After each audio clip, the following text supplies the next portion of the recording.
नमो भगवते वासुदेवाय। वैशाख मास के कृष्ण पक्ष की एकादशी को वरुथिनी एकादशी के नाम से जाना जाता है।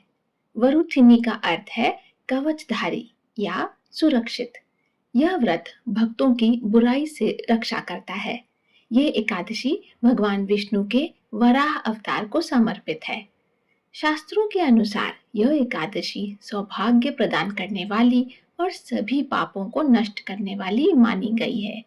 कहा जाता है कि जो फल 10,000 वर्षों तक तपस्या करने से मिलता है, वही फल वरुथिनी एकादशी का व्रत और इसकी कथा सुनने मात्र से प्राप्त हो जाता है।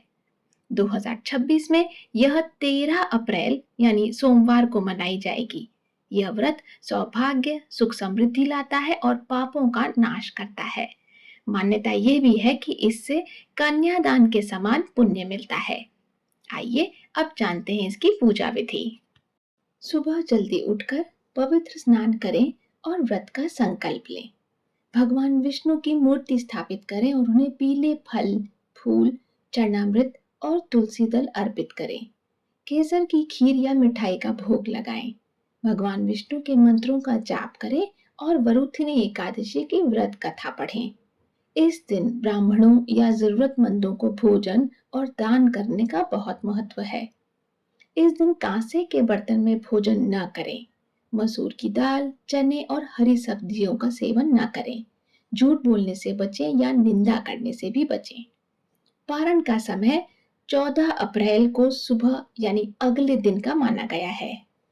आइए अब प्रारंभ करते हैं वरुथिनी एकादशी की व्रत कथा।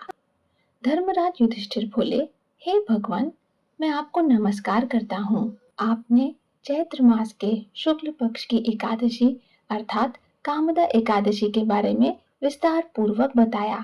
अब आप कृपा करके वैशाख कृष्ण एकादशी का क्या नाम है तथा उसकी विधि एवं महात्म्य का विवरण करें। भगवान श्री कृष्ण ने कहा, हे राजेश्वर, वैशाख मास के कृष्ण पक्ष की एकादशी को वरुथिनी एकादशी के नाम से जाना जाता है। यह सौभाग्य देने वाली, सभी पापों को नष्ट करने वाली तथा अंत में मोक्ष देने वाली है। इसकी महात्म्य कथा मैं आपसे कहता हूँ। प्राचीन काल में नर्मदा नदी के तट पर मानधाता नामक राजा राज्य करते थे। वे अत्यंत दानशील तथा तपस्वी थे।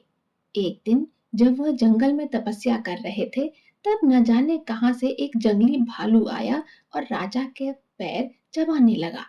राजा पूर्ववत अपनी तपस्या में लीन रहे। कुछ देर बाद पैर चबाते चबाते भालू राजा को घसीटकर पास के जंगल में ले गया। राजा बहुत घबराए, मगर तापस धर्म अनुकूल उन्होंने क्रोध और हिंसा न करके भगवान विष्णु से प्रार्थना की। करुण भाव से भगवान विष्णु को पुकारा। उनकी पुकार सुनकर भगवान श्री हरि विष्णु प्रकट हुए और उन्होंने चक्र से भालू को मार डाला। राजा का पैर भालू पहले ही खा चुका था। इससे राजा बहुत ही शोकाकुल हुए। उन्हें दुखी देखकर भगवान विष्णु बोले, हे वत्स, शोक मत करो। तुम मथुरा जाओ और वरुथिनी एकादशी का व्रत रखकर मेरी वराह अवतार मूर्ति की पूजा करो। उसके प्रभाव से पुनः संपूर्ण अंगों वाले हो जाओगे। इस भालू ने तुम्हें जो काटा है, यह तुम्हारे पूर्व जन्म का अपराध था। भगवान की आज्ञा मानकर राजा मानधाता ने मथुरा जाकर श्रद्धा पूर्वक वरुथिनी एकादशी का व्रत किया। इसके प्रभाव से राजा शीघ्र ही सुंदर और संपूर्ण अंगों वाले हो गए। इसी एकादशी के प्रभाव से राजा मानधाता स्वर्ग गए। जो भी व्यक्ति भय से पीड़ित है, उसे वरुथिनी एकादशी का व्रत रखकर भगवान विष्णु का स्मरण करना चाहिए। इस व्रत को करने से समस्त पापों का नाश होकर मोक्ष मिलता है। तो प्रेम से बोलिए लक्ष्मी नारायण प्रभु की जय।